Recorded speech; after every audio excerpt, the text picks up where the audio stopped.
All right, so we're going to take a deep dive into some stuff that you marked as pretty important. Yeah. Contracts for events and sponsorships. Okay. And so I have all the materials you sent over. Right. And we're going to unpack them all, Okay. see what gems we can put earth. I know contracts can seem kind of dry, but trust me, Sure. they're way more interesting than you might think. Yeah, what's fascinating to me is that Yeah. people look at them as just like a safety net Right. or a necessary evil. Necessary evil, right. But really, they're a roadmap to success, not just a way to avoid disaster. I like that, a roadmap. Yeah. So where does this roadmap usually begin?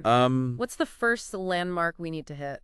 Well, it all starts with crystal clear objectives and deliverables. Okay. Think of it like this. You wouldn't set off on a road trip without knowing your destination, right? Right. It's the same with events and sponsorships. Okay. Everyone involved needs to be on the same page about what they're trying to achieve. Makes sense. And that's where SMART goals come in, right? Exactly. Specific, measurable, achievable, relevant, and time-bound. I remember you mentioning that in a previous deep dive. Exactly. And that's where this gets really interesting. Okay. So remember how your sponsorship for that tech conference last year felt a little off target? Oh, yeah. It seemed like you and the sponsor had different ideas about what success looked like. Oh, totally. We ended up scrambling to adjust things mid-event, which was an idea. Yeah, that's a classic example of why those SMART goals are so crucial from the start. If the contract had clearly stated, say, increase brand awareness among software developers, age 25-35 by 20%, you would have both been working towards the same concrete objective. So it's not just about setting goals. It's about making them super specific and measurable. Exactly. That way everyone knows what they're aiming for and how to track progress. Precisely. And the relevant part is key, too. Okay. The goals need to align with both your overall event strategy and the sponsor's marketing objectives. Gotcha. It's all about finding that sweet spot where everyone benefits. All right, so we've got our destination locked in with those SMART goals. What's the next stop on our contract roadmap? Well, every good road trip needs a budget. Right. So let's talk about financial terms. Okay. This is where things can get a little tricky. Right. But a well-drafted contract should eliminate any surprises down the road. Okay, so we're talking payment schedules, deposits, all that fun stuff. Exactly. I'm guessing this is where those money surprises you mentioned earlier can really pop up if things aren't clear. Absolutely.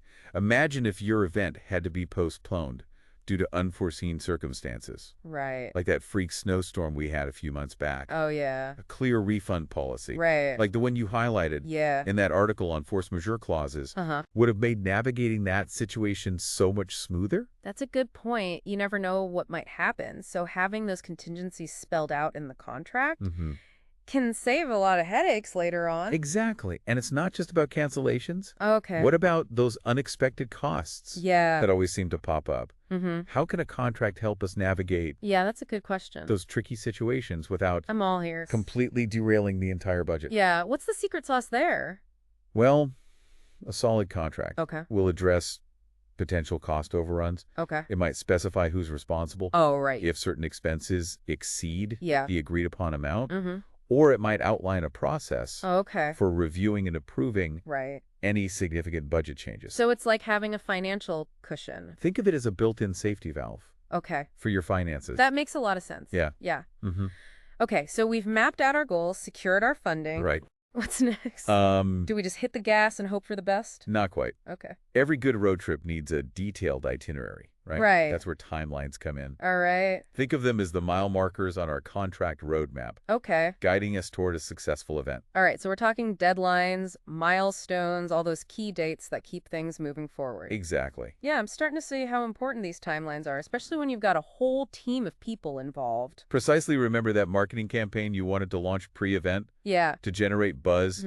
Having a clear deadline for finalizing creative outsets. Right. Like the one you marked in your notes. Yeah. Ensures your team has enough lead time and avoids for sure. that last-minute scramble. There's nothing worse than feeling rushed and ending up with subpar marketing memorials. Exactly. Yeah, a clear timeline would have saved us a lot of stress on that last project. Exactly. And it's not just about internal deadlines. Okay. Think about those critical milestones involving your sponsors. Right. When do they need to submit their logos and branding materials? Right. When do you need to provide them with attendee demographics for their post-event analysis. Right. It's about keeping everyone in the loop and making sure all the pieces of the puzzle fit together seamlessly. Yes. I'm guessing this level of detail in the timelines helps prevent those frustrating miscommunications that can pop up along the way. Absolutely. It's like having a synchronized schedule for your entire team and your sponsors. Right. Ensuring that everyone is on the same page at every stage of the journey. I'm starting to see how a contract can be so much more than just a legal document. Yeah. It's really a blueprint for collaboration. Mm-hmm. Speaking of collaboration, yeah. How do we make sure everyone knows their roles and responsibilities? That's a great point. Yeah. And it brings us to another critical landmark on our roadmap. Okay. Defining those roles and responsibilities. All right. A well-crafted contract. Yeah. Will outline exactly who's doing what. Okay. Leaving no room for ambiguity. So, for example, if we're talking about sponsorships, yes, the contract would specify things like logo usage, branding rights, that sort of thing. Think of it like this. The contract is like a detailed map. Okay. Showing each player their designated lane on the highway to success, for example. Remember those competitive restrictions you were concerned about with your last sponsorship? Clearly outlining those in the contract protects your sponsor's investment by ensuring that they're the only player in their field at the event. That makes perfect sense. Yeah. It's like creating a level playing field and making sure everyone understands the rules of the game up front. Precisely. And it goes beyond just branding. Okay. It's about defining responsibilities for all aspects of the event. Right. Or sponsorship. Right. Who's handling setup and tear down. Who's managing on-site logistics. Okay. Who's responsible for data collection and reporting? Okay, so we've got our goals, our budget, our timelines, and our roles all clearly defined. We're cruising along. Everything's going smoothly. Yeah. But what happens if we hit an unexpected detour? Oh. Let's face it, not every road trip goes perfectly according to plan. That's a crucial point. Yeah. And it's why every good roadmap needs an exit strategy. Okay. We have to address those what-if scenarios. Right. And that's where termination clauses come in. Okay, so this is about having a plan B in case things go south, right? Exactly. I know it's not the most fun thing to think about, but I'm guessing it's essential to have these clauses in place. Absolutely. Think back to that article you shared about that music festival. That had to be canceled last minute. Oh, gosh. Due to permit issues. Oh, wow. Cause a huge uproar. And I bet the organizers wished they had a clear termination clause in their contract. Wow, that's a nightmare scenario. So these clauses outline exactly what happens if the agreement needs to be terminated for whatever reason. Exactly. It's like having a safety net for those unexpected bumps in the road. Right. It might specify things like how much notice needs to be given, what steps need to be taken to unwind the agreement, and even what financial penalties might be involved. So it's all about minimizing damage and ensuring a smooth exit if things don't work out as planned. Exactly. That's reassuring, actually. Yeah. And while no one wants to think about things going wrong, having those contingencies in place provides a sense of security and allows you to focus on creating a fantastic event or sponsorship experience. Speaking of security, that leads me to something else you flagged as pretty important. Okay. The legal and compliance side of things. Right. I'll admit, this is the part that usually makes my eyes glaze over a bit. Sure. But I know it's crucial. Where do we even begin with all that? This is where it gets really interesting. Okay. And it's not as daunting as you might think. Okay. You don't need a law degree to understand the basics. Okay. And having a grasp of these key legal points can save you a lot of headaches down the road. Okay, I'm all ears. Break it down for me. What are the essentials we need to keep in mind? Well, first things first. Okay. We've got to talk about permits. Okay. Think of permits like a backstage pass for your event. I love that analogy. Yeah. So what else is on our legal checklist? Well, we need to talk about insurance coverage. Okay. It's like having a safety net for those unexpected accidents or liabilities that can pop up at any event. A good contract will specify what type of insurance is required. Okay. And who's responsible for obtaining it. That makes sense. Protecting yourself and your attendees is paramount. What about safety standards? Absolutely. Those seem pretty important too, especially for larger events. And a well-drafted contract will address those as well. Okay. It might outline specific safety protocols that need to be in place. Right. Like having adequate security personnel. Right. Or ensuring proper crowd control measures. It's all about creating a safe and enjoyable experience for everyone involved. Okay, so we've got permits, insurance, safety standards. Anything else we need to worry about on the legal fronts? One more crucial element, dispute resolution. Okay. Contracts should clearly state how disagreements will be handled. Now, while I see the benefits of mediation, Okay. especially in keeping things amicable Right. and cost-effective, Right. isn't it sometimes necessary? Yeah, that's a really good point. I've always wondered about that. Yeah. What are the factors that might tip the scales towards litigation? Well, it depends on the nature of the dispute Okay. and the potential damages involved. Yeah. If there's a clear violation of the contract that results in Right. significant financial losses, for example, Yeah. legal action might be necessary Okay. to protect your interest. So it's a judgment call, and sometimes you need to bring in the big guns, so to speak. Exactly. But even if legal action is a last resort, Yeah. having a clear dispute resolution clause in your contract Right. provides a framework for addressing disagreements Right. and hopefully finding a resolution Right. that works for everyone. I'm starting to see how all these legal and compliance elements, while they might seem like a hassle, Yeah. are really designed to protect everyone involved Yes. and ensure a smooth and successful event or sponsorship. Precisely. It's like having a solid foundation for your house, Okay. ensuring it can withstand Yeah. any storms that might come its way. Okay. And speaking of building a solid foundation, Yeah. that brings us back to something we touched on earlier. Okay. The idea that a contract can actually be a tool Right. for building a stronger partnership. Yeah. It's funny how we started this deep dive thinking about contracts as just a necessary evil, Yeah. but now I'm seeing them in a whole new light. It's Uh, like you said, they're not just about avoiding disaster, right. but actually setting the stage for a successful partnership. What's so fascinating to me is how a well-crafted contract Yeah.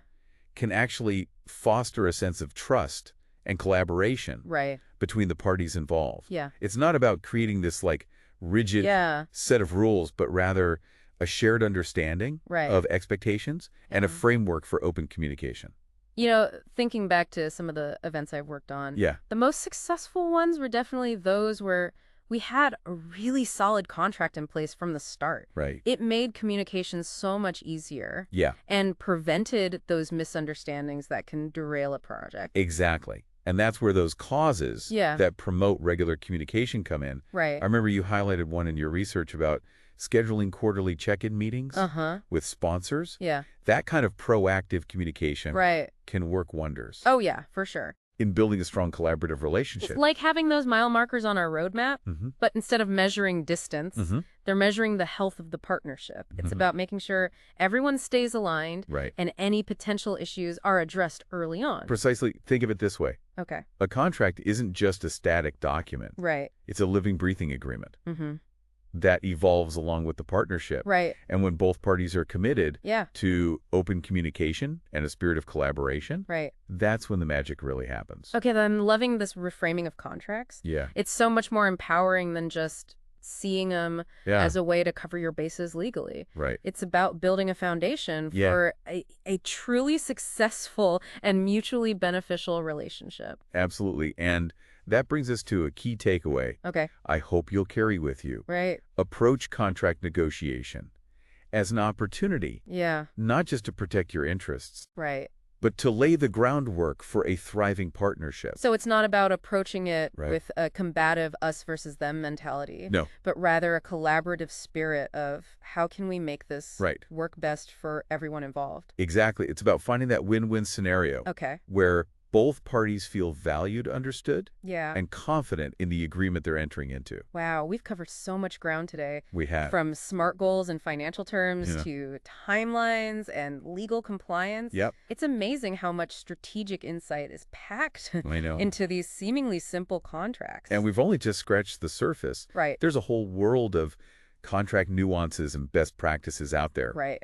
But hopefully this deep dive has given you a solid foundation It definitely has. and a fresh perspective Yeah. on how to approach these agreements. And I have to say, you've completely changed my perception of contracts. Really? They're not the dry legalistic monsters I once thought they were. Oh, good. They're actually powerful tools for building strong partnerships and ensuring smooth sailing on the road to event and sponsorship success. It's been a pleasure unpacking all this with you. Yeah, this has been great. Thanks. Remember, the key is to approach contracts Yeah. with a proactive, collaborative mindset Okay. and a willingness to communicate openly. All right. When you do that, Yeah. you'll be amazed at the positive impact it can have Right. on your events and sponsorships. So as we wrap up this deep dive, Yeah. here's a final thought for you to ponder. Okay. The next time you're faced with a contract, don't just see it as a hurdle to overcome, Right. but as an opportunity to shape a successful and mutually beneficial partnership. Good stuff. And remember, if you ever hit a roadblock or have questions along the way, we're always here to help you navigate the terrain. You got it. Until next time, happy contracting.